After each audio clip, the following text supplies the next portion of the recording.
इस दुनिया के लोगों ने एक दूसरे के साथ ईमानदारी से जुड़ने को बढ़ावा देने के लिए और पॉजिटिविटी फैलाने के इरादे से एक स्ट्रीट ऑब्जर्वेशन लाइव शो शुरू किया है।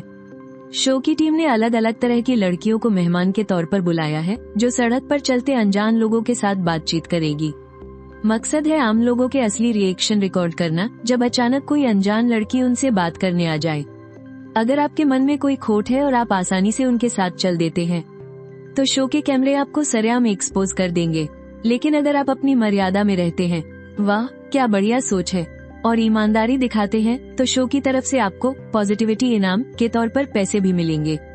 आज इसी स्ट्रीट ऑब्जर्वेशन नाम के शो का पहला एपिसोड लाइव हो चुका है और इस वक्त आप सड़क किनारे एक स्टॉल पर बैठकर मजे से कबाब खा रहे हैं। तभी अचानक एक लड़की आपके सामने आकर खड़ी हो जाती है। एक्सक्यूज मी हैंडसम, क्या मैं यहाँ बैठकर आपसे थोड़ी बात कर सकती हूँ? बाई श्वेचिंग ने बड़ी ही मासूमियत और बेचारगी से आपकी तरफ देखते हुए पूछा। ये सुनकर तुम खुद को रोक नहीं पाए और नजरें उठाकर उसे देखने लगे। तुम्हारे सामने खड़ी बाई श्वेचिंग, जो इस साल बस 20 की हुई है, कॉलेज के सेकंड ईयर की स्टूडेंट है। एक नौजवान लड़की का आधी रात को इस तरह किसी अनजान आदमी से बात करने की कोशिश करना, इसकी बस दो ही वजहें हो सकती हैं। या तो ये कोई मजाक है या फिर इसका कोई छिपा हुआ मकसद है।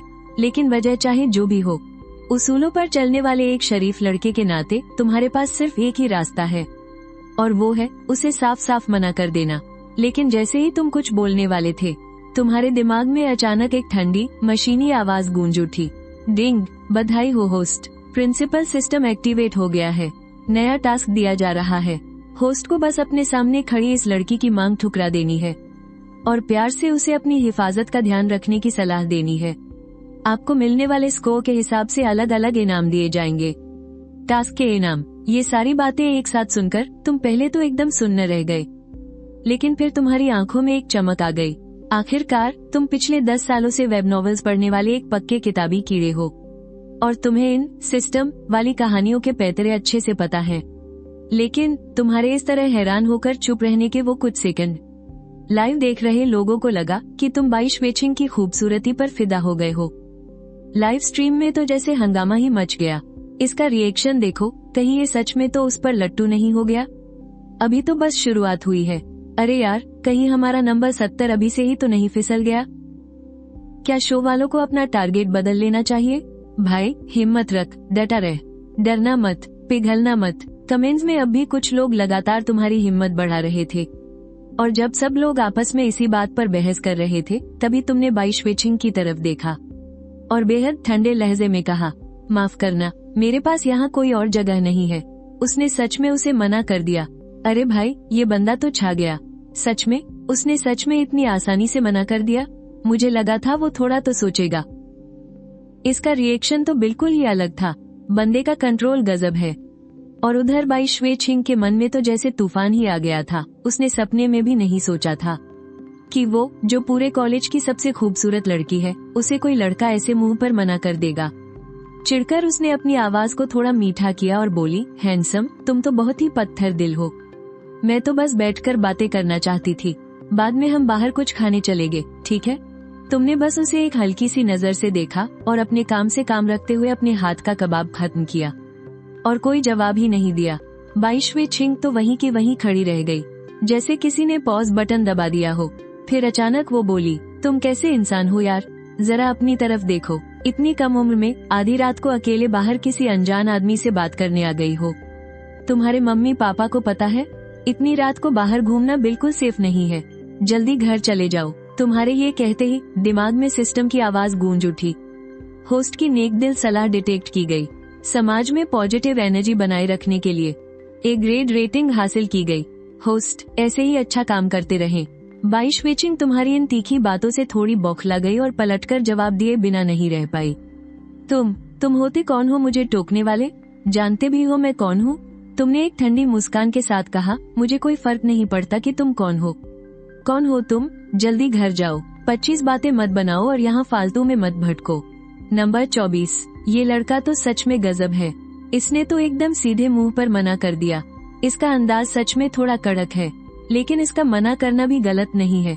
उधर लाइव स्ट्रीम में लोग इसी तरह की चर्चा कर ही रहे थे कि तुमने सिस्टम से और अच्छी रेटिंग पाने के लिए अपना ज्ञान देने वाला मोड एकदम फुल पर कर दिया। तुम इतनी छोटी हो, पढ़ाई लिखाई पर ध्यान देने के बजाय इतनी रात गए बाहर अनजान लोगों से बातें कर रही हो। क्या तुम्हें अपनी जरा भी फिक्र नहीं है? तुम्हारे माँ बाप ने तुम्हें कितनी मेहनत और मुश्किलों से पाल पोस कर बड़ा किया है। क्या तुम उनके इस प्यार के लायक हो? तुम्हारी इस जबरदस्त डांट और ज्ञान के बाद सिस्टम की रेटिंग भी बढ़कर लेवल 1 पर पहुंच गई और तुम्हारे बगल में खड़ी बाई श्वेचिंग तुम्हारी बातें सुन सुनकर लगभग पागल ही हो गई थी। पहली बात, मैं बालिग हो चुकी हूँ, और दूसरी बात, ये एक नॉर्मल बातचीत है, समझे? तुम क्या किसी पुराने जमाने से टाइम ट्रेवल करके आए हो? 21वीं सदी चल रही है मेरे भाई। तुम्हारी जैसी दकियानुसी सोच आज भी जिंदा है। ये सुनकर तुम्हारी भवें तंग गई। ऐसी आवारा जगहों पर जहाँ हर तरह के लोग होते हैं, क्या तुमने कभी सोचा है कि अगर किसी गलत इंसान की नजर तुम पर पड़ गई तो क्या होगा? या तुम्हें इन सब बातों से कोई फर्क ही नहीं पड़ता? मुझे तो तुम्हारे माँ बाप के लिए सच में बहुत अफसोस हो रहा है। तुम्हारी ये बात खत्म होते ही दिमाग में एक बार फिर से सिस्टम की आवाज गूंजी। बधाई हो होस्ट, आपने एक नेकदिल सलाह देने का काम कामयाबी से पूरा कर लिया है। बाई श्वेचिंग को सही रास्ता दिखाने के लिए आपको एस ग्रेड रेटिंग मिली है। इनाम के तौर पर होस्ट को 1 लाख नकद और एक लिमिटेड एडिशन की शानदार सुपर कार दी जाती है। उसी वक्त तुम्हारी जेब में न जाने कहां से एक कार की चाबी आ गई। तुमने किसी तरह अपनी खुशी और एक्साइटमेंट को छुपाया और तुरंत मुड़कर पास की पार्किंग की तरफ दौड़ पड़े ताकि अपनी उस नई नवेली कार को देख सको। लेकिन तुम्हारे वहां से मुड़ते ही बाई श्वेचिंग किसी चुंबक की तरह तुम्हारे पीछे पीछे चिपक कर आ गई। अब तक उसे भी समझ में आ चुका था कि उसका काम तुम्हारे असली रिएक्शन को कैमरे में रिकॉर्ड करना था, न कि तुमसे यहाँ बैठकर लड़ाई करना। भैया, आप बिल्कुल सही कह रहे हो। पहले मुझे सच में इन सब बातों का एहसास नहीं था। मुझे सच में अपनी गलती का एहसास हो गया है। और सच कहूँ तो अभी आप जिस तरह से डांट रहे थे ना, बहुत ही हैंडसम लग रहे थे। भैया, क्या आपकी कोई गर्लफ्रेंड है? मैं आपको कैसी लगती हूँ? लेकिन बाई श्वेचिंग चाहे कितनी भी मीठी मीठी बातें क्यों न कर ले, तुमने उसकी किसी भी बात पर जरा सा भी रिएक्शन नहीं दिया। तुम्हारे कदम रुके नहीं और तुम लगातार पार्किंग की तरफ बढ़ते रहे, क्योंकि इस वक्त तुम्हारे दिमाग में सिर्फ एक ही बात चल रही थी। तुम चाहे दुनिया की सबसे खूबसूरत लड़की ही क्यों न हो, मेरी नई कार के सामने तुम्हारी कोई अहमियत नहीं है। इस समय तुम मॉल की पार्किंग में थे और सिस्टम से मिली अपनी उस शानदार कार को ढूंढ रहे थे। वहीं बाई श्वेचिंग एक पूंछ की तरह तुम्हारे ठीक पीछे पीछे आ रही थी।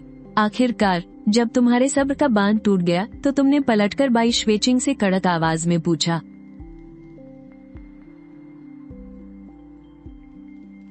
तुम मेरा पीछा क्यों कर रही हो? इस पर बाई श्वेचिंग ने अपना चेहरा ऐसा बना लिया जैसे वो बहुत बेचारी हो और मासूमियत से बोली, प्यारे भैया, अभी मेरे पास बिल्कुल भी पैसे नहीं है और मुझे लगता है कि आप एक बहुत अच्छे इंसान हो। क्या आप मुझे एक रात के लिए अपने घर में पनाह दे सकते हो? बाई श्वेचिंग की ये बात सुनने के बाद तुम्हारे कदम अपने आप ही धीमे पड़ गए। ये देखकर बाई श्वेचिंग ने मौके का फायदा उठाया और तुरंत भागकर तुम्हारे पास आ गई। वो डरते डरते तुम्हारे बगल में चलने लगी और बोली,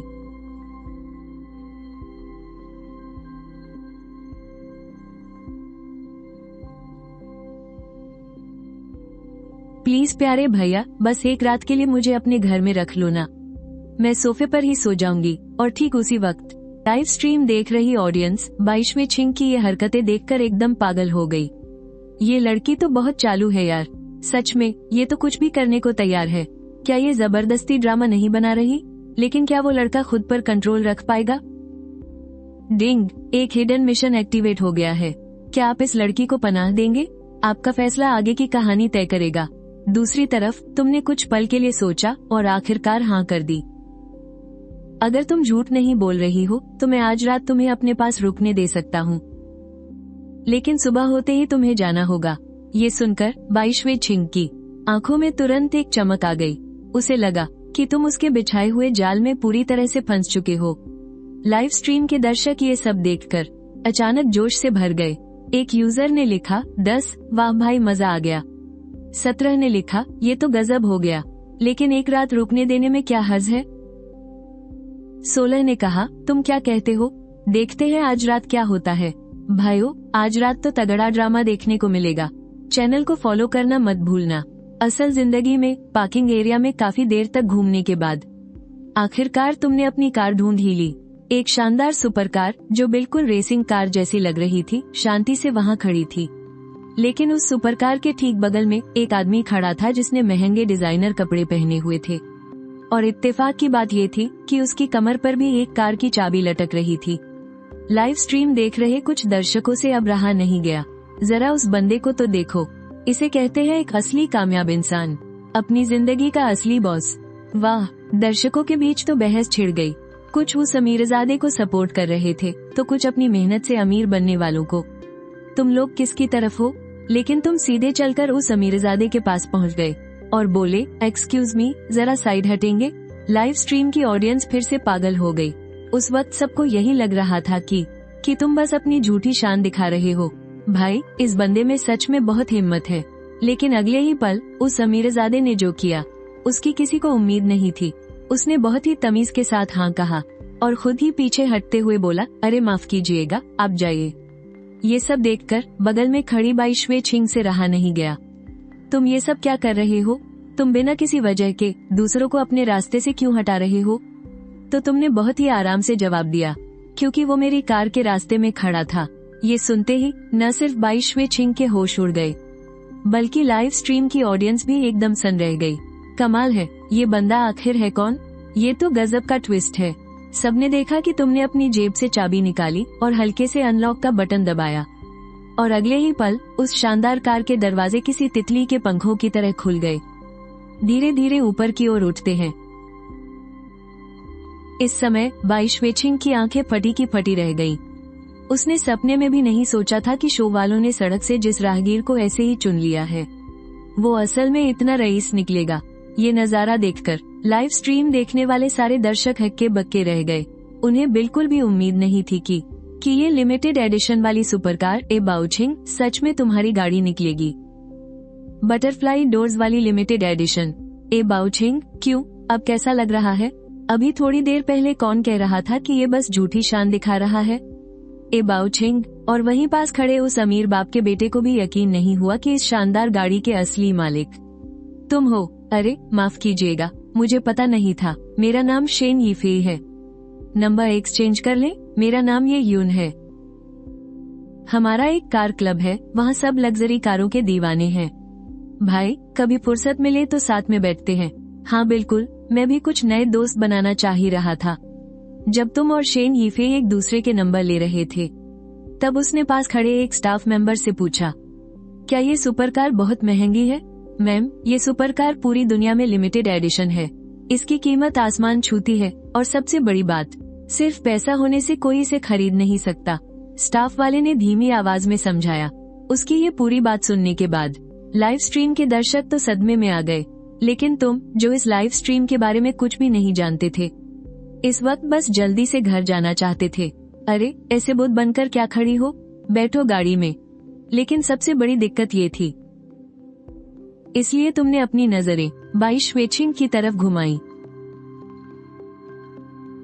क्या तुम्हें गाड़ी चलानी आती है?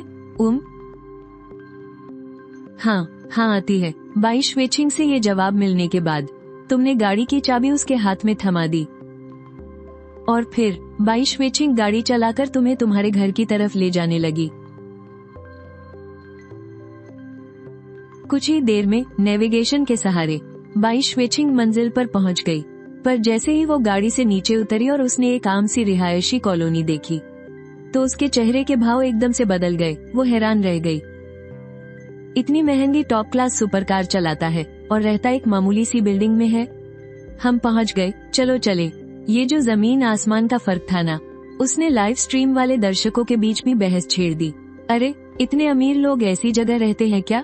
मुझे तो लगता है वो सुपरकार पक्का इसने किसी से मांगी होगी, वरना कोई यहाँ थोड़ी ना रहता। दूसरी तरफ बाई श्वे छिंग, चाहे अंदर से उसका 100 बार मन ना कर रहा हो, लेकिन अपना टास्क पूरा करने के लिए उसे मजबूरी में तुम्हारे साथ अंदर जाना ही पड़ा। तुम अपने घर के दरवाजे तक पहुँचे। जैसे ही तुमने दरवाजा खोला, सामने जो दिखा वो बस एक साफ सुथरा सा बड़ा सिंगल रूम था। बाई श्वे छिंग ने जब इतने सादे से कमरे को देखा तो उसके अंदर की चिड़चिड़ाहट और ज्यादा बढ़ गई। और इसी बीच शो वालों ने बाई श्वेचिंग की सुरक्षा को ध्यान में रखते हुए तुरंत अपने स्टाफ मेंबर को इस कॉलोनी की तरफ रवाना कर दिया। फ्रेश होने के बाद तुमने बड़ी बेरुखी से उससे कहा, तुम आज रात उस सोफे पर सो जाना और कल सुबह होते ही यहाँ से चली जाना, ठीक है? तुम्हारी ये पत्थर जैसी रूखी बातें सुनकर वो तो जैसे सन रह गई। उसने कभी सपने में भी नहीं सोचा था कि वो एक ऐसी लड़की जिसके पीछे पूरा कॉलेज पागल है, उसे तुम्हारे सामने ऐसे धक्के खाने पड़ेंगे। इसलिए अपनी ईगो हट होने के बाद उसने सोचा कि एक बार और ट्राई करके देखती हूँ। अच्छा, मैं जरा नहाने जा रही हूँ, तुम बुरा तो नहीं मानोगे ना? और लाइव स्ट्रीम में बैठे दर्शक एआई जूछे तुरंत ही उसकी ये चालाकी समझ गए। जनरेट युआन बाओ एआई जनरेट, अरे बाओ ए जनरेट। जब दर्शक लगातार बातें कर रहे थे, बाई श्यूचिंग पहले ही उठकर फ्रेश होने चली गई थी। लेकिन आधे घंटे बाद जब वो नाइट सूट पहनकर बाहर आई तो उसने देखा कि तुम तो पहले ही बिस्तर पर लेटकर खर्राटे मारते हुए सो गए थे। पल भर में बाई श्यूचिंग का चेहरा गुस्से से लाल हो गया और लाइव स्ट्रीम के दर्शक तो हंस हंस कर पागल हो रहे थे। क्या बात है भाई, तुम बस यही स्वैग बनाए रखो, एकदम सही जा रहे हो। ये तो पक्का सख्त लौंडो है, इसका कुछ नहीं हो सकता। गजब बेइज्जती है। बाई श्यूचिंग ने इतनी तैयारी की और बदले में उसे ये सिला मिला। मेरी तो हंस हंस कर जान निकल रही है। मुझे लगा था कोई जबरदस्त रोमांटिक ड्रामा देखने को मिलेगा, लेकिन ये तो पूरी की पूरी कॉमेडी फिल्म बन गई। अगली सुबह जब तुम्हारी आंख खुली तो तुम्हें पास से ही खर्राटे की आवाज सुनाई दी। ये आवाज सोफे पर सो रही बाई श्यूचिंग की थी। फिर अगले ही पल, अब उठ भी जाओ। चलो, अब तुम उठ ही गई हो तो अपना सामान समेट लो, मैं तुम्हें थोड़ी देर में घर छोड़ आऊंगा। तुम्हारे अंदर लड़कियों के लिए जरा भी नरमी नहीं थी। इस तरह अचानक जगाए जाने पर बाई श्यूचिंग थोड़ी चिढ़ गई थी, लेकिन फिर भी उसने वॉशरूम जाकर झटपट अपने कपड़े बदल लिए। जब तुमने देखा कि बाई श्यूचिंग तैयार हो चुकी है तो तुमने कहा, कल रात हमारी बात हुई थी कि तुम सुबह होते ही चली जाओगी। इंसान को अपनी बात का पक्का होना चाहिए।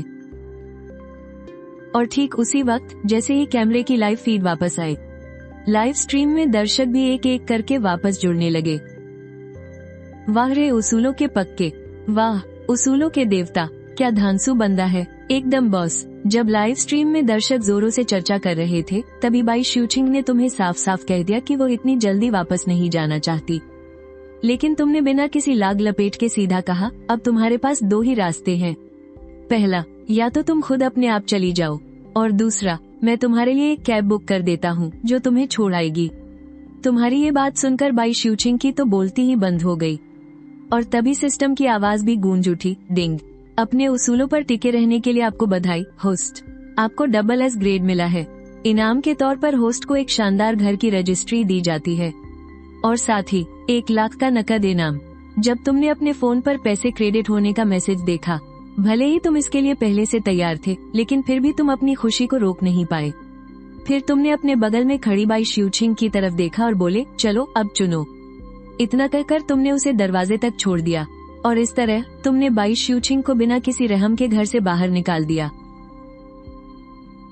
ठीक उसी वक्त शो के host mister Zheng live stream की स्क्रीन पर दिखाई दिए। दोस्तों, अब तक जीती गई कुल इनामी राशि 1 लाख तक पहुंच चुकी है।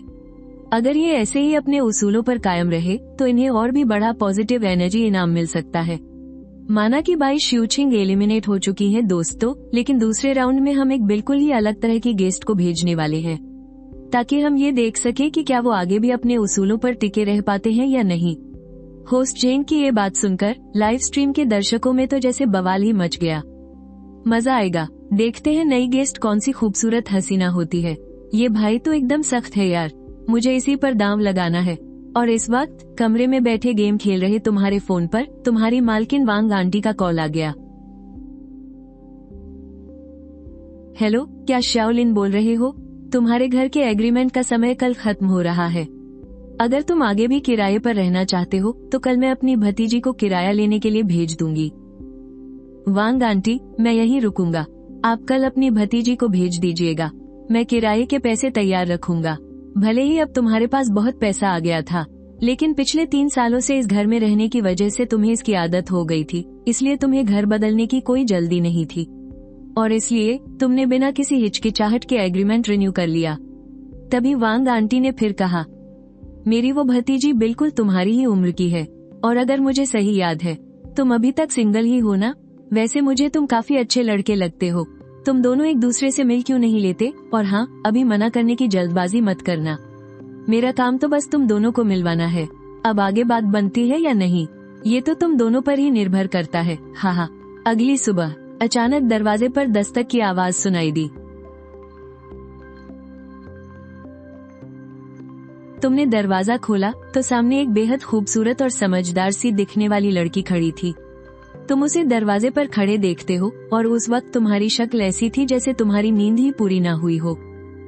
मैं मकान मालकिन की भतीजी लियू वानकिंग हूँ। मैं यहाँ अगले महीने का किराया लेने आई हूँ। कुल 1000 रुपये हुए। क्या आप? हाँ। तुमने आंखें मलते हुए एक उबासी ली और जब लियू वानकिंग ने तुम्हारी बात सुनी तो उसके चेहरे के भाव हल्के से बदल गए। असल में वो इस बार शो वालों की तरफ से भेजी गई दूसरी मेहमान थी। तुम्हारी प्रतिक्रिया को अच्छे से देखने के लिए शो वालों ने जानबूझकर उसे मकान मालकिन की भतीजी बनाकर भेजा था ताकि वो तुम्हारे करीब आ सके। हालांकि तुम्हारे इस ठंडे बर्ताव ने मेरी लय बिगाड़ दी। एक काम करो, तुम मुझे ऐड कर लो, अगली बार पैसे ट्रांसफर करने में भी आसानी होगी। ओह ठीक है।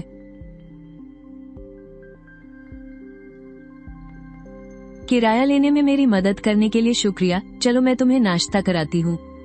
ठीक है, फिर तुम्हें ही तकलीफ दे रहा हूँ। इस वक्त तुमने कुछ ज्यादा नहीं सोचा, बस शराफ्त के नाते हाँ कह दिया।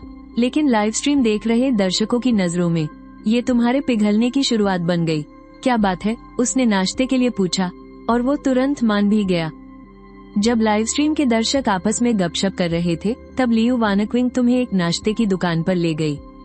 ऑर्डर करने के बाद उसने बड़ा दिल दिखाते हुए पहले ही पैसे दे दिए। इसके बाद तुम दोनों नाश्ता करते हुए बातें करने लगे। तुम्हारी बातों से लियू वानक्विंग को पता चला कि तुम थोड़ी देर में किसी काम से प्रॉपर्टी ब्रोकर के पास जाने वाले हो। इत्तेफाक से शो की टीम ने उसे एक अमीर लड़की दिखाने के लिए जानबूझकर इस इलाके में उसके नाम पर कुछ प्रॉपर्टीज कर रखी थी। मुझे भी ब्रोकर के पास कुछ पेपरवर्क निपटाने जाना है, तो फिर हम थोड़ी देर में साथ ही चल सकते हैं। मुझे यहाँ अपनी कुछ प्रॉपर्टीज मैनेजमेंट के लिए देनी है, इसलिए मुझे अक्सर ब्रोकर के पास जाना पड़ता है। ओह, ये तो सच में इत्तेफाक है। उसकी इस चाल ने पल भर में लाइव स्ट्रीम के दर्शकों में तहलका मचा दिया।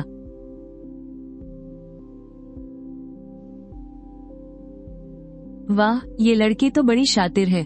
जैसे ही दर्शकों को लगा कि तुम लियू वानक्विंग की हैसियत देखकर इम्प्रेस हो जाओगे, तुमने कहा, मेरे पास अपना खुद का एक घर है। इसका मतलब तुम्हारे परिवार की हालत काफी अच्छी है। लियू वानक्विंग भी इस वक्त थोड़ी हैरान थी। अपनी अमीरी का पत्ता फेंकने के बाद आमतौर पर कोई भी इंसान खुशी से पागल हो जाता, लेकिन तुम्हारे ठंडे बर्ताव ने उसे थोड़ा चकरा दिया। खैर, नाश्ता खत्म करके तुम दोनों एक साथ चांगशेंग प्रॉपर्टी एजेंसी पहुंचे। दरवाजे से अंदर कदम रखते ही एक सेल्समैन मुस्कुराते हुए आगे आया। क्या आप दोनों किसी काम से आए हैं? लियू वानक्विंग ने कहा, मेरा नाम लियू वानक्विंग है, मैं पेपरवर्क के लिए आई हूँ। मैंने पहले ही मैनेजर झोग से बात कर ली थी। आप दोनों थोड़ा इंतजार करें, मैनेजर झोग बस अभी आते ही होंगे। सेल्समैन तुम दोनों को वीआईपी लाउंज में ले गया। उसके बाहर जाने के बाद उस कमरे में सिर्फ तुम और लियू वानक्विंग ही बचे थे। अब लियू वानक्विंग से और सब नहीं हो रहा था, इसलिए उसने खुद ही पहल करने का फैसला किया। ये यून, तुम्हें मैं कैसी लगती हूँ? ठीक ठाक हो। तुम्हें पता है, कल रात जब बुआ ने कहा कि वो मुझे तुमसे मिलवाना चाहती है, तो मैंने शुरू में मना कर दिया था, लेकिन जब से मैंने तुम्हें पहली बार देखा है, तुम मुझे सच में काफी अच्छे लगे हो। लियू वानक्विंग की ये अचानक कही गई बातें सुनकर तुम बस उसे प्यार से मना ही करने वाले थे कि तभी सिस्टम एक्टिवेट हो गया। डिंग, समाज में बुरी नीयत का पता चला है। अब एक मिशन ट्रिगर हो रहा है। आपको 2 विकल्प दिए जाते हैं। जूकेलाई ग्रैंड होटल के 20% शेयर्स। सिस्टम की बात सुनकर तुम अचानक से सुन्न रह गए, लेकिन दर्शकों को लाइव स्ट्रीम में कुछ और ही नजारा दिख रहा था। लियू वानक्विंग तो बहुत ही ज्यादा उतावली हो रही है। ये तो बेईमानी है, वो पूरी तैयारी से आई है और उसे कुछ पता ही नहीं। अरे यार, गया ये तो। मुझे लग रहा है अब ये पिघल जाएगा। जब सब लोग यही बातें कर रहे थे, ठीक अगले ही पल तुम्हारी एक बात ने सारे दर्शकों को अपनी सीट से उछलने पर मजबूर कर दिया। तुमने सीधा लियू वानक्विंग की आंखों में देखा और तुम्हारे मुंह से धीरे से कुछ शब्द निकले। माफ करना, मुझे लगता है हमारा सिर्फ दोस्त बनकर रहना ही ठीक रहेगा। मेरे दिल में तुम्हारे लिए वैसी कोई फीलिंग नहीं है। इस वक्त लियू वानचिंग का चेहरा देखने लायक था। उसे तो अपने कानों पर यकीन ही नहीं हो रहा था। उसने सपने में भी नहीं सोचा था कि उसके जैसी खूबसूरत लड़की को तुम ऐसे मुंह पर रिजेक्ट कर दोगे। लेकिन अगले ही पल उसके माथे की सिलवटें गायब हो गई, क्योंकि उसे लगा कि तुम बस भाव खाने का नाटक कर रहे हो।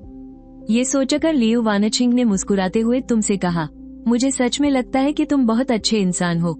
अगर तुम मेरे साथ रिश्ते में आते हो तो मैं अपने पापा से कहकर तुम्हारे करियर में तुम्हारी काफी मदद करवा सकती हूँ। सॉरी, मुझे सच में तुम में कोई इंटरेस्ट नहीं है। ये बात सुनते ही लियू वानचिंग का चेहरा गुस्से से लाल हो गया। क्या सच में तुम्हारे दिल में मेरे लिए कुछ भी नहीं है? या फिर तुम्हें लग रहा है कि मैं झूठ बोल रही हूँ? तुम झूठ बोल रही हो या सच, इससे मुझे रत्ती भर भी फर्क नहीं पड़ता। जब मुझे तुम पसंद नहीं हो तो मतलब नहीं हो। इस वक्त तुम बिल्कुल शांत चेहरे से लियू वानचिंग को देख रहे थे। तुम्हारी बात खत्म होते ही अचानक सिस्टम की आवाज गूंज उठी। डिंग, होस्ट ने लियू वानचिंग का प्रस्ताव ठुकरा दिया है। इनाम के तौर पर ज्यू के लाई ग्रैंड होटल के 25% शेयर्स दिए जाते हैं। एक तरफ जहां तुम अपना इनाम पाकर खुश हो रहे थे, वहीं दूसरी तरफ लियू वानचिंग गुस्से से पागल हो रही थी।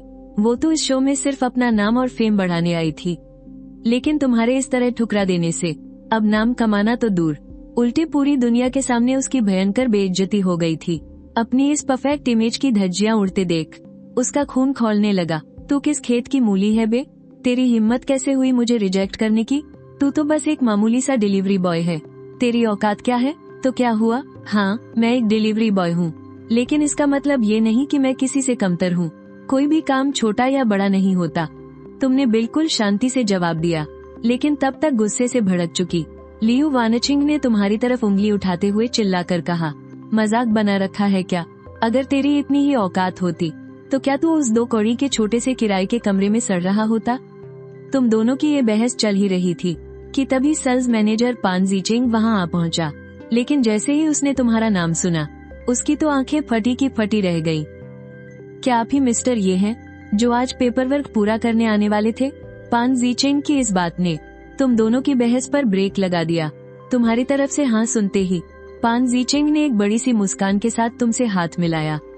अरे ये बॉस, तो सच में आप ही हैं। फाइनली आप आ ही गए। ये सुनते ही लियू वानचिंग के तो जैसे तोते उड़ गए और लाइव स्ट्रीम देख रही पब्लिक का भी दिमाग चकरा गया। भाई, ये सेल्स मैनेजर इसे ये बॉस क्यों बुला रहा है? क्या इसने यहाँ कोई घर खरीदा है? नहीं यार, ऐसा कैसे हो सकता है? ये तो सिर्फ एक डिलीवरी बॉय है, इसके पास घर खरीदने के पैसे कहाँ से आए? वहीं दूसरी तरफ लियू वानचिंग होश में आई और उसने हैरानी से आंखें फाड़कर पान जीचेंग की तरफ देखा। तुम इसे ये बॉस क्यों कह रहे हो? पान जीचेंग ने मुस्कुराते हुए जवाब दिया, ये बॉस ने कल ही हमारी कंपनी से एक साथ कई महंगे घर खरीदे हैं। मैंने ही आज उन्हें कॉन्ट्रैक्ट साइन करने के लिए मैसेज किया था। ये हमारे सबसे बड़े और वीआईपी कस्टमर हैं, तो क्या मुझे इन्हें ये बॉस नहीं कहना चाहिए? लाइव स्ट्रीम की जनता जैसे ही सुनती है कि तुमने वहाँ 1-2 नहीं बल्कि कई घर खरीदे हैं, कमेंट सेक्शन में तो जैसे बम फट गया। अरे बाप रे, इसके पास इतना अंधा पैसा कहाँ से आ गया? एक साथ इतने सारे घर? इसने तो पूरी की पूरी बिल्डिंग ही खरीद ली क्या? अभी थोड़ी देर पहले ही लियू वानचिंग इसका मजाक उड़ा रही थी ना कि ये एक गरीब डिलीवरी बॉय है। किसी ने सपने में भी नहीं सोचा था कि असली खिलाड़ी तो यही निकलेगा। ये तो सीधे मुंह पर तमाचा है। हाँ, मजा ही आ गया। लियू वानचिंग खुद को बहुत रईस समझ रही थी, लेकिन आखिर में उसी को मुंह की खानी पड़ी। एक तरफ दर्शक बातें बना रहे थे और दूसरी तरफ लियू वानचिंग को अपने कानों पर यकीन ही नहीं हो रहा था। उसने सपने में भी नहीं सोचा था कि जो तुम एक पल पहले तक एक मामूली डिलीवरी वाले थे, अगले ही पल कई शानदार घरों के मालिक बन जाओगे। और इस तरह तुम सेल्स मैनेजर के साथ कागजी कार्रवाई पूरी करने के लिए ऑफिस चले गए। और रही बात लियू वानचिंग की, तो वो कमरे में अकेली ही खड़ी रह गई, किसी दूसरे सेल्समैन का इंतजार करते हुए ताकि उसका काम भी हो सके। इसी बीच इस शो की बॉस सू रुओलिन ने चुपचाप लियू वानाकिंग पर एलिमिनेट होने का ठप्पा लगा दिया और फिर वो तुम्हारा इम्तिहान लेने के लिए तीसरे मेहमान की तलाश में लग गई। दूसरी तरफ जब तुम अपना सारा काम निपटा कर बाहर निकले तब तक शो वालों ने लियू वानाकिंग को वहां से बुला लिया था। इसके लिए शो की टीम ने अपने कुछ कैमरामैन तुम्हारे पीछे लगा दिए थे जो छुप छुप कर तुम्हारी हर हरकत रिकॉर्ड कर रहे थे, और जैसे ही लाइव स्ट्रीम देख रहे दर्शकों को तुम फिर से नजर आए, अगले ही पल कैमरा घूमकर सीधा शो के होस्ट पर चला गया। हमारे आम आदमी हीरो को बहुत बहुत बधाई, उसने दूसरा पड़ाव भी कामयाबी से पार कर लिया है। अब तक इनामी राशि बढ़कर 3 लाख हो चुकी है। भले ही लियू वानाकिंग बाहर हो गई है, लेकिन हमारा शो तो बस अभी शुरू ही हुआ है। अब बारी है तीसरे पड़ाव की। देखते हैं कि क्या वो आगे भी अपने उसूलों पर टिका रह पाता है या नहीं। हमारे साथ बने रहिए। ये बातें सुनते ही लाइव स्ट्रीम देख रहे दर्शकों में तो जोश की लहर दौड़ गई। मैंने तो पहले ही कहा था ना कि वो लालच में नहीं आएगा। 3 लाख का इनाम, अगली बार तो सीधा 5 लाख होंगे। ये दूसरी मेहमान भी किसी काम की नहीं निकली। ऐसा लगा जैसे खेल शुरू होने से पहले ही खत्म हो गया। इस वक्त लाइव स्ट्रीम के कुछ दर्शक भी तुम्हारी दाद देने लगे थे, लेकिन ज्यादातर को अभी भी लगता था कि तुम्हारा असली इम्तिहान बाकी है। अरे वो तो बस एक सख्त लड़का है, लियू वानाकिंग से पाला पड़ा, ये तो बस उसकी किस्मत अच्छी थी। इससे कुछ साबित नहीं होता। अभी तो 20 से भी ज्यादा पड़ाव बाकी है और हर पड़ाव पहले से कहीं ज्यादा मुश्किल होगा। मुझे तो नहीं लगता कि वो तीसरा पड़ाव भी पार कर पाएगा। जब दर्शक लाइव स्ट्रीम में आपस में बहस कर रहे थे तभी तुम अपने घर पहुंचे और अचानक तुम्हारे फोन पर एक अनजान नंबर से कॉल आ गई। हेलो, क्या आप ज्यूकेलाई ग्रैंड होटल के हिस्सेदार मिस्टर ये बोल रहे हैं? हम आपको कल दोपहर 2 बजे होने वाली होटल के शेयर होल्डर्स की मीटिंग में बुलाना चाहते हैं। क्या आपके पास कल का वक्त होगा? उसकी ये बात सुनते ही तुम्हें याद आया कि अरे हाँ, सिस्टम ने तो तुम्हें इसी होटल के 25% शेयर इनाम में दिए थे, इसलिए तुमने भी बिना कुछ सोचे समझे हाँ कर दी। लेकिन तुम्हें इस बात की कोई खबर नहीं थी कि तुम्हारी सारी बातें शो के कैमरामैन ने रिकॉर्ड कर ली हैं। हालांकि उन्हें बस इतना पता था कि तुम कल किसी मीटिंग में जाने वाले हो। उन्हें इस बात की रत्ती भर भी भनक नहीं थी कि तुम उसी ज्यूकेलाई ग्रैंड होटल के हिस्सेदार हो।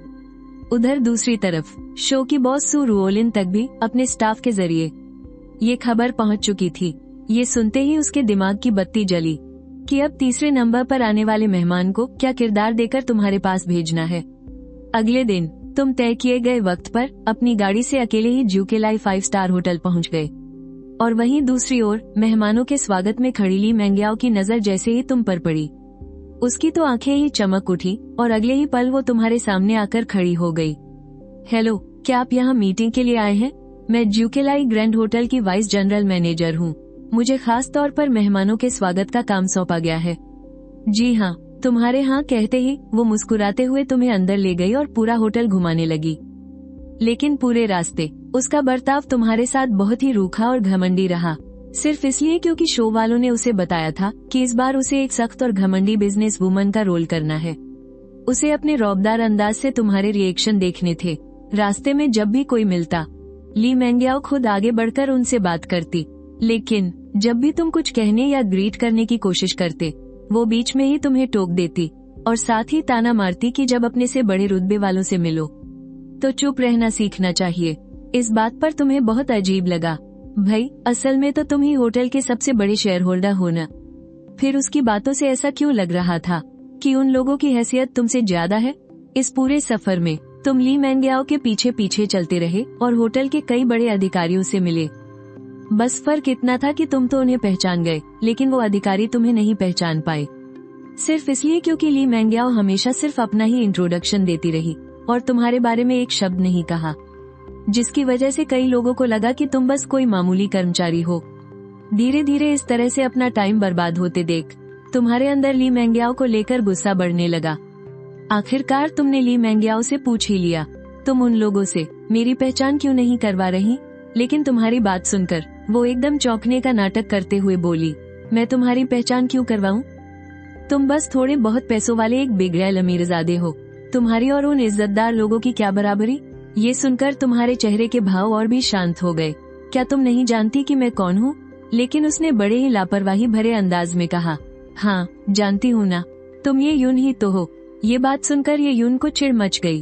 उसका ये रवैया देखकर मुझे बस हंसी आ रही थी। वो बोली, तुम बस थोड़े बहुत पैसों वाले एक अमीरजादे ही तो हो। भला मैं इतने बड़े लोगों से तुम्हारी पहचान क्यों करवाऊं?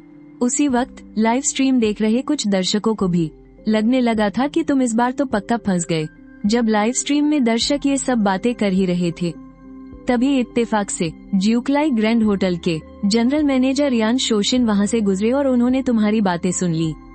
जैसे ही उन्होंने तुम्हारा नाम सुना, वो पूरी तरह से सन्न रह गए, लेकिन इससे पहले कि वो कुछ समझ पाते, दूसरी तरफ ली मेंग्याओ ने बहुत ही घमंड और तेवर के साथ कहा, तुम बस थोड़े पैसों वाले एक आम आदमी हो। ये वो जगह नहीं है जहाँ तुम कुछ भी बकवास कर सको। अपनी औकात में रहना सीखो। उसकी ये बकवास सुनकर अब तुम्हारा गुस्सा बर्दाश्त के बाहर हो गया था, लेकिन ठीक उसी वक्त सिस्टम अचानक एक्टिवेट हो गया। खराब बर्ताव डिटेक्ट हुआ है। नया टास्क ट्रिगर हो रहा है। अगर होस्ट सही तरीके से अपनी असली पहचान बताए और सामने वाले की गलतफहमी दूर करे, तो सिस्टम की तरफ से होस्ट को रेटिंग के हिसाब से अलग अलग इनाम दिए जाएंगे। तो तुमने बहुत ही शांत लेकिन मजबूत आवाज में ली मेंग्याओ से कहा, मैं तुम्हारे इस होटल का दूसरा सबसे बड़ा शेयर होल्डर हूँ, और इस मीटिंग में भी तुम्हारे होटल वालों ने ही मुझे खुद इनवाइट किया है। तुम मुझे औकात में रहने को कह रही हो? तुम यहाँ की वाइस जनरल मैनेजर आखिर बन कैसे गई? तुम्हें तो इतनी सी बात भी नहीं पता।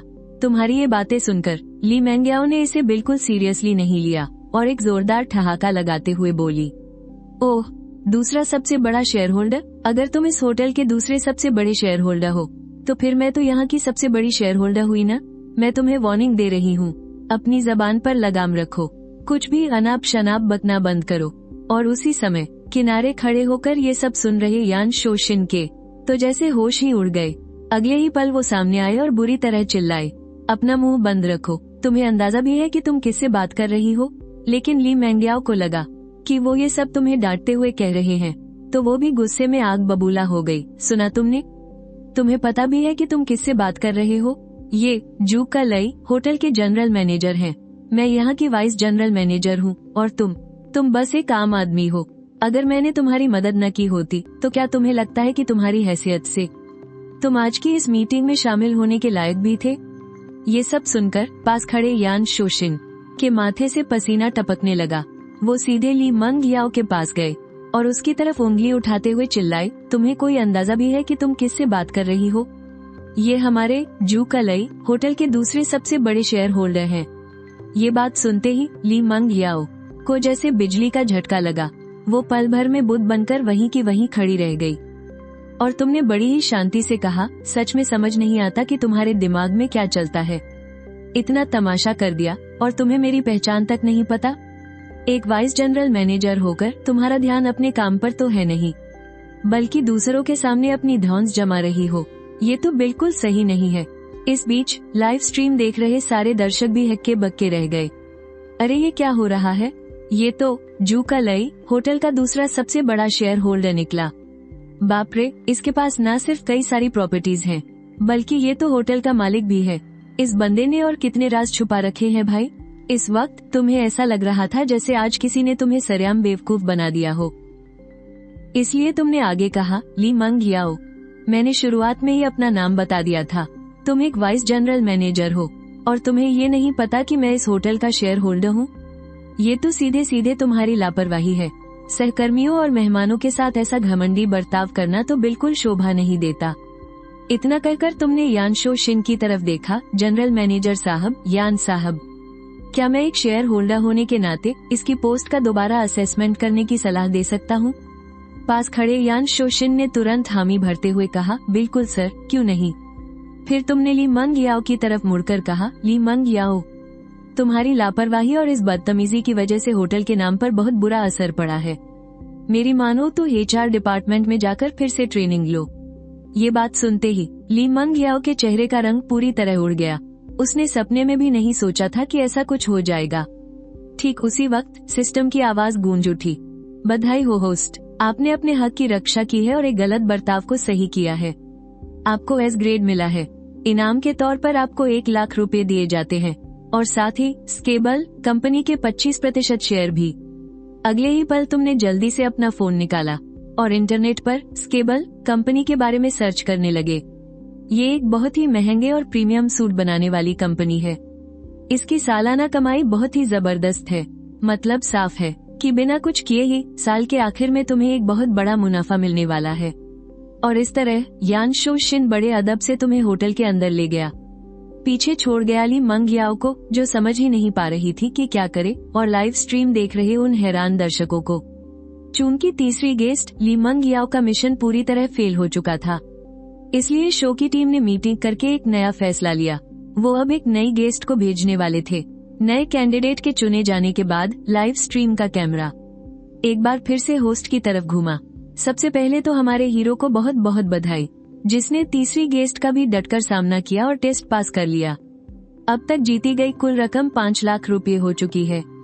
हमारी टीम के फैसले के मुताबिक जो चौथी गेस्ट आने वाली है, वो एक बेहद ही खूबसूरत और समझदार महिला होगी, जो इनका और भी बारीकी से टेस्ट लेगी। अगर इस बार भी हमारे हीरो अपने उसूलों पर टिके रहे तो उन्हें मिलेंगे पूरे 10 लाख रुपए का इनाम।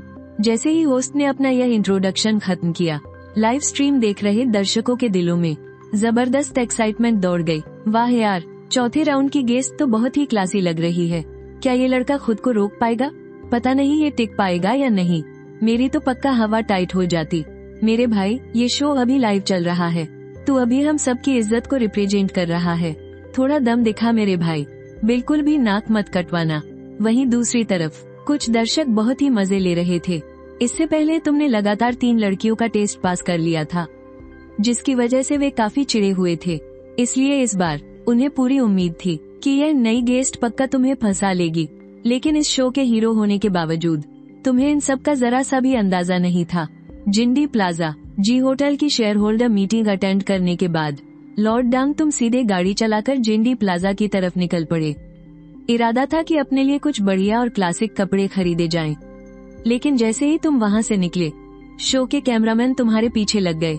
और दूसरी तरफ शो की चौथी गेस्ट शेन शिंगशवे को जैसे ही तुम्हारी लोकेशन का पता चला, शो वालों ने तुरंत उसे जिंडी प्लाजा भेज दिया। जैसे ही लाइव कैमरा शेन शिंगशवे पर फोकस हुआ, लाइव स्ट्रीम के दर्शक तो बस देखते ही रह गए। हे भगवान, ये शेन शिंगशवे कितनी खूबसूरत और एलिगेंट है। क्या हमारा हीरो इस बार खुद को कंट्रोल कर पाएगा? क्या इसी को एक असली ग्रेसफुल औरत कहते हैं? ये तो एकदम रॉयल लग रही है यार। इसके सामने तो कोई भी पिघल जाएगा। जहाँ एक तरफ दर्शक ये सब बातें कर रहे थे, वहीं शेन शिंगशवे शो वालों के साथ डिस्कस कर रही थी कि नेचुरली बात कैसे शुरू की जाए। उसने कहा, चाहे वो कितना भी अमीर क्यों न हो, अगर उसमें दूसरों के लिए जरा सी भी रिस्पेक्ट नहीं है और वो दिल का सच्चा नहीं है, तो सब बेकार है। आज मैं सभी इंटरनेट यूजर्स को उसकी असली सच्चाई दिखाऊंगी। उसकी ये बातें सुनते ही पल भर में कई दर्शकों ने उसे सपोर्ट करना शुरू कर दिया। बहुत बढ़िया, ऐसा ही होना चाहिए। शेन शिंगशवे की ये बात तो सीधे मेरे दिल पर लगी है। अब तो मैं इन दोनों की मुलाकात देखने के लिए और भी बेताब हूँ। उम्मीद है कि आज पता चल ही जाएगा कि यह बंदा सच में इतना अच्छा है या सिर्फ दिखावा करता है। इधर लाइव स्ट्रीम में गर्मागर्म बहस चल रही थी और उधर तुम जिंडी प्लाजा की ऊपरी मंजिल पर एक के बाद एक कई बड़े कपड़ों के शोरूम से गुजर रहे थे। और आखिर में तुम एक स्काबल कपड़ों के शोरूम के दरवाजे पर आकर रुक गए। लेकिन वो दर्शक जो पहले से ही तुमसे चिढ़े बैठे थे, ये देखकर तुम्हारा मजाक उड़ाने लगे। इतनी देर से ड्रामा कर रहा था और आखिर में इसी दुकान पर आया। सच में समझ नहीं आता, इस जैसी मामूली सी दुकान में देखने लायक क्या है? स्काबल, मैंने तो आज तक इसका नाम भी नहीं सुना। लेकिन लाइव स्ट्रीम में कुछ समझदार दर्शक भी मौजूद थे, जो तुरंत इसका जवाब देने के लिए आगे आए। हे भगवान, तुम लोग स्काबल को एक लोकल ब्रांड कह रहे हो? अरे बेवकूफो, वो पूरी दुनिया के सबसे लग्जरी और महंगे सूट बनाने वाले ब्रांड्स में से एक है। बिल्कुल सही सुना, ये ब्रांड सीधे रॉयल फैमिली के लिए सूट डिजाइन करता है। यहाँ तक कि कई बड़े बड़े इंटरनेशनल एक्टर्स इस शोरूम के पक्के कस्टमर हैं। इन जानकार लोगों की बातें सुनकर लाइव स्ट्रीम के बहुत से दर्शकों को अब जाकर समझ में आया कि यह सूट का शोरूम आखिर कितनी बड़ी चीज है। बाप रे बाप, इतना तगड़ा शोरूम! मुझे तो लगता है कि अगर किसी की जेब में लाखों रुपए न हो तो वो इस दुकान के अंदर कदम रखने की हिम्मत भी नहीं करेगा। जब दर्शक आपस में ये सब चर्चा कर ही रहे थे, तुमने वहाँ के स्टाफ से बात करना शुरू कर दिया था। थोड़ी बहुत बातचीत होने के बाद स्टाफ ने तुरंत अपने स्टोर मैनेजर चेन जिनहुआ को बाहर बुला लिया। चेन जिनहुआ ने बड़े ही सलीके से अपना इंट्रोडक्शन दिया, लेकिन जैसे ही उसने तुम्हारा चेहरा ध्यान से देखा, उसके तो होश ही उड़ गए, क्योंकि उसे अभी अभी स्काबाल के शेयर होल्डर्स बदलने की खबर मिली थी। और नए शेयर होल्डर की तस्वीर देखकर उसने तुम्हें एक पल में ही पहचान लिया। इसलिए उसने घबराते हुए पूछा, माफ कीजिएगा, क्या आपका नाम ये यून है? ये सुनकर तुम थोड़ा हैरान रह गए। तुम्हारी खबरें तो बड़ी तेज हैं। फिर तुमने हल्की सी मुस्कान के साथ कहा, तुम्हें घबराने की जरूरत नहीं है। मैं आज यहाँ सिर्फ अपने लिए 2 सूट सिलवाने आया हूँ। तुम्हारी ये बात सुनकर चेन जिनहुआ ने चैन की सांस ली। इसके बाद उसने तुरंत दुकान के सबसे बेहतरीन दर्जी को तुम्हारा नाप लेने के लिए बुला लिया। लेकिन जब तुम चेन जिनहुआ से बात कर रहे थे तब दरवाजे से कुछ ही दूरी पर खड़े शो के कैमरामैन ने अपने कैमरे में तुम्हारी सारी बातें रिकॉर्ड कर ली। जब लाइव स्ट्रीम देख रहे दर्शकों ने सुना कि एक सूट की कीमत ही लाखों से शुरू होती है तो वहाँ तहलका मच गया। एक सूट की कीमत लाखों रुपए? क्या ये स्काबाल का कोई जादुई सूट है? बाप रे, ये तो बहुत ही ज्यादा महंगा है। तो क्या इसे कहते हैं अमीरों की जिंदगी? भाई साहब, इसका मतलब तो ये हुआ कि कोई अपने शरीर पर एक पूरा घर पहनकर घूम रहा है। और जो दर्शक पहले तुम्हारा मजाक उड़ा रहे थे वो भी हक्के बक्के रह गए। उन्हें लगता था कि 1-2 लाख का कोई ब्रांडेड बैग ही सबसे बड़ी लग्जरी होती है। किसी ने नहीं सोचा था कि तुम्हारे एक कस्टम मेड सूट की कीमत ही लाखों या शायद करोड़ों में होगी। ये तो उनकी सोच से ही बाहर था। जिस वक्त तुम अपना सूट सिलवा रहे थे उसी वक्त शेन किंगस्यू भी जिंदी बिल्डिंग की अंडरग्राउंड पार्किंग में पहुंच चुकी थी। उसने सिर से पैर तक एकदम शानदार ब्रांडेड कपड़े पहने हुए थे। उसके कंधे पर एक बेहद खूबसूरत बैग टंगा था। यहाँ तक कि तुम्हारे साथ इत्तेफाक से टकराने का मौका बनाने के लिए उसने शो वालों से एक लग्जरी कार मांगी और उसे तुम्हारी सुपर कार के ठीक बगल में पार्क कर दिया। और जब तुम मॉल में शॉपिंग खत्म करके निकलने ही वाले थे तभी शो के स्टाफ ने तुरंत ये खबर शेन किंगस्यू को दे दी। और खबर मिलते ही शेन किंगस्यू तेजी से अंडरग्राउंड पार्किंग की तरफ चल पड़ी। थोड़ी ही दूर चलने पर उसने सामने अपने टारगेट को आते देखा, जिसे देखते ही शेन किंगस्यू के चेहरे पर अपने आप ही एक मुस्कान आ गई।